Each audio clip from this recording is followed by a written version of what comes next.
Perhaps Blake Lively's beauty and charm blinded us, but many big names in Hollywood knew what a bully she really was and tried to hide it from us.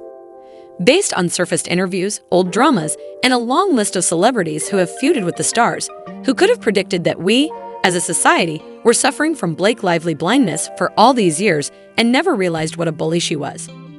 The times are changing, and now is the right moment to take notice of the celebrities that Blake has feuded with over the years. They have warned us for all these years, but we have never listened to them well. Since there are a lot of people on the list, let's start with Leon Meyer. To no one's surprise, he is at the top of the list. In 2008, there were rumors circulating that Blake and Leighton were at odds. The stage of their popular program, the New York Daily News, reported that the two avoided each other like the plague, which caused some of their co-stars to take sides. Apparently, Chase Crawford, who played Nate and is currently starring in The Boys, stayed close to Leighton, but Penn Badgley, who played Dan and is now the show's star, was frequently spotted with Blake both on and off screen. Unpleasant interactions. Being an avid fan of Gossip Girl, I always sensed that there was bad tension between the two and remembered similar rumors from back in the day. But I never realized how serious the feud was until this day, when the New York Daily News also hinted at the feud with a blind items speculating about two young people. It is said that the crew would call Blake to set just before her scenes so that she wouldn't run into Leighton. This item suggested that one actress was resentful of the other for being overshadowed by the other actress on the same show.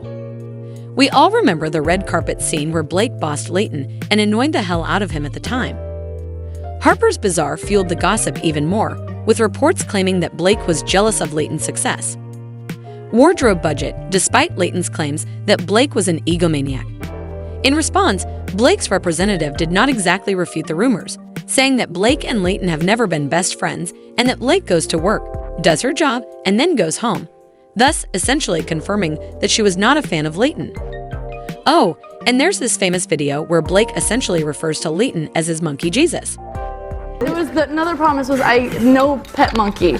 Yeah. Chuck has a matching pet monkey with coordinating outfits, and I was like, I would love to be part of the show, but I can't act with a monkey. And then I got a few of them.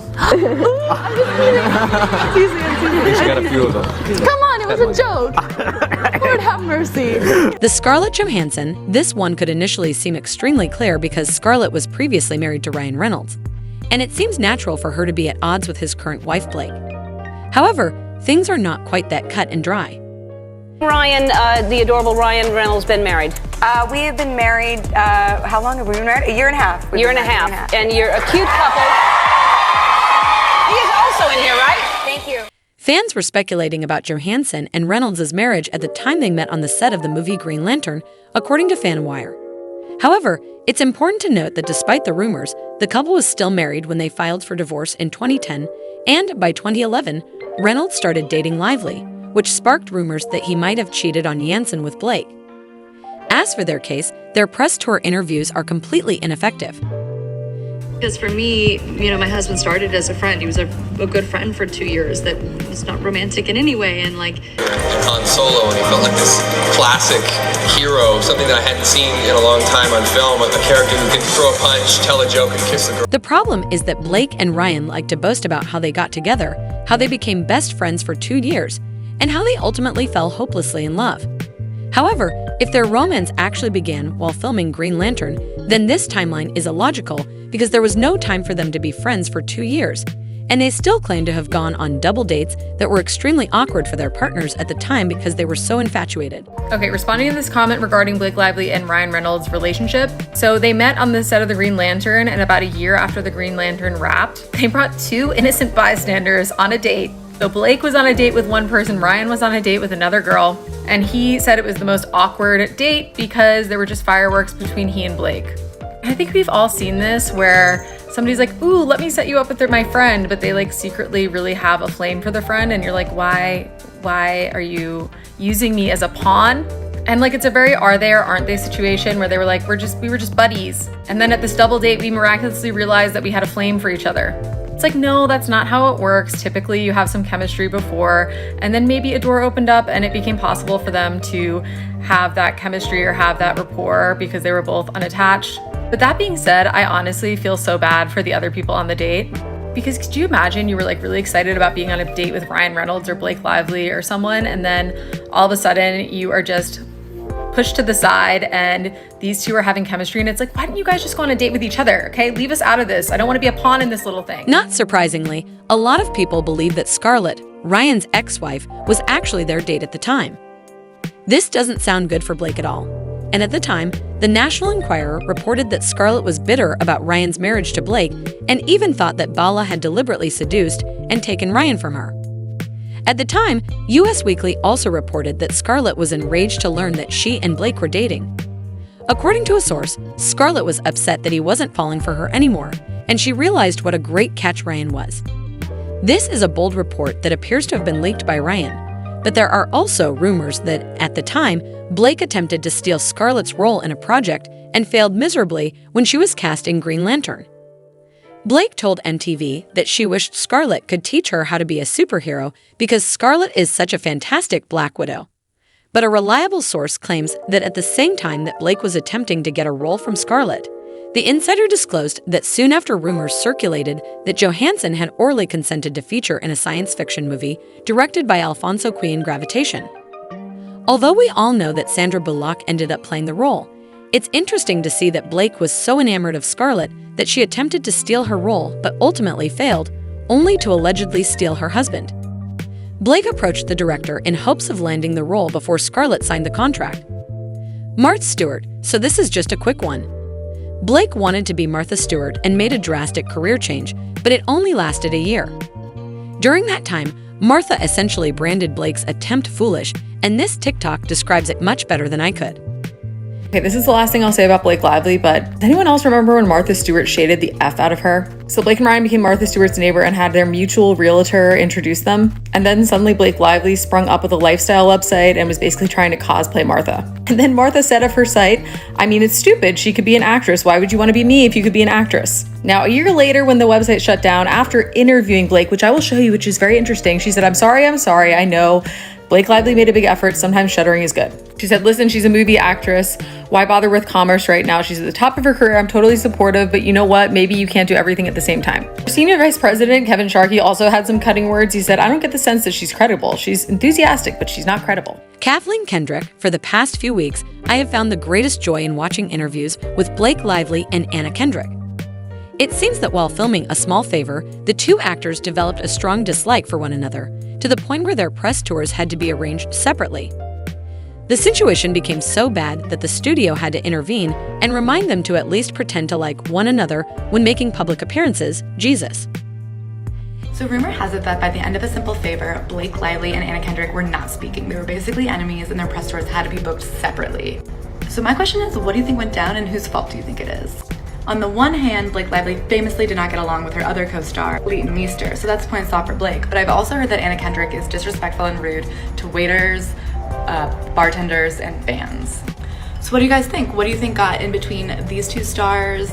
Or are they just not nice to people? Additionally, during an interview, Anna mentioned working with Blake's husband Ryan and alluded to the fact that although she once thought Blake was nice, she no longer does. This doesn't sound appealing at all. At one point, Anna even tells Blake not to touch her, which is terrible if it's not a joke and not amusing if it is.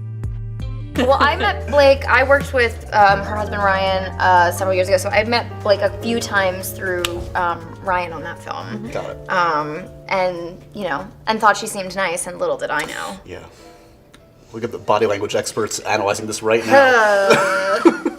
The two recalled the incident in an interview where Blake arrived unusually late for filming, leaving Anna waiting because she was unaware of the schedule change.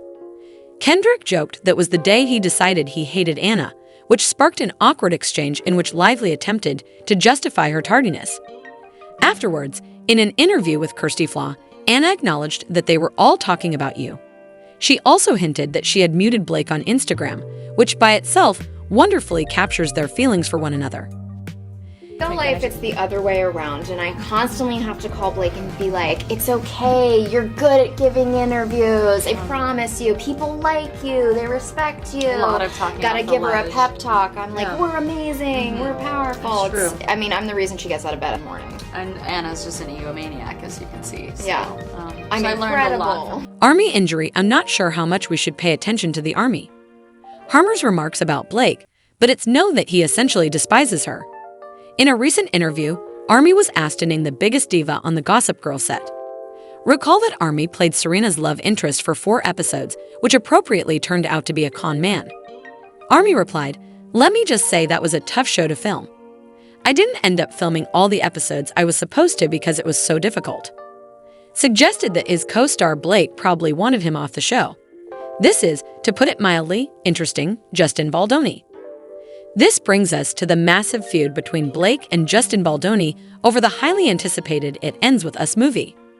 Here is a brief summary of the feud, which is still going strong and appears to last for the next few weeks. During the movie's post-production, rumors started to circulate about a potential rift between Blake Lively and Justin Baldoni. Neither has responded directly to these rumors, but some passive-aggressive remarks between the two have stoked conjecture on what might have gone wrong online. When Baldwin first obtained the rights to Colleen Hoover's book, he praised it for being a potent blend of romance, intrigue, and emotion, while also acknowledging that it made him cry. Fans naturally expected Hoover's trust in Baldoni to translate into a cinematic masterpiece, but things reportedly took a turn after Blake was cast as Lily Blake. Hoover, who was protective of her book, only agreed to sell the rights after receiving a heartful email from Baldoni, convincing her that he truly understood the significance of the story. Who was also one of the film's producers, is said to have brought her husband Ryan along for the ride. According to rumors, Ryan was so involved that he wrote the rooftop scene even though he didn't have a formal part in the film. It appears that Blake and Justin had different ideas for the movie, which left Justin feeling sidelined in his own endeavor. Fans of Justin instantly observed his absence from joint press events and the paucity of images with Blake at the New York premiere, hinting at friction in the press tour. Many also pointed out that Blake and even if Justin follows them on Instagram, the cast members don't follow him. While this was going on, Ryan was unexpectedly prominent during the press tour.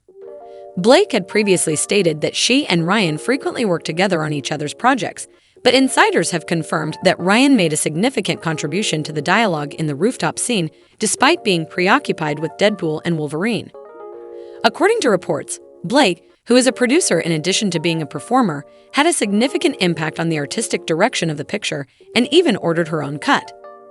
It's unclear if any of Blake's versions made it into the final edit, according to editor Shane Reed, who previously worked on Deadpool and Wolverine. Although insiders highlighted that numerous cuts are normal in films, and the team eventually decided on the final version. Blake purportedly disclosed to the media that she didn't like Justin because he made fun of his weight, while Justin asserted that Blake would make the ideal director for the franchise's second installment. This is your night, mister. No, this isn't my night. This is a night for all the women who we made this movie for. This is a night for Blake. This is a night for Colleen. I'm just so grateful that we're here, 5 years in the making. When you love something so much and when you're touched and moved by something, like as deeply as I was by this book, it just kind of comes naturally. Yes, this is a movie about love and hope, but that we don't shy away from the issue. What comes to mind isn't so much about the work that went into it, but about the why behind it. If a Lily Bloom in real life can sit in this theater and maybe make a different choice for herself than was made for her, maybe she sees herself on that screen and chooses something different for herself, that's why I made the movie. Therefore, it is evident that there is a lot of passive-aggressive drama between the two. This feud is still going strong, so be sure to like and follow to keep up with all of Blake Lively's drama. Until next time, see you.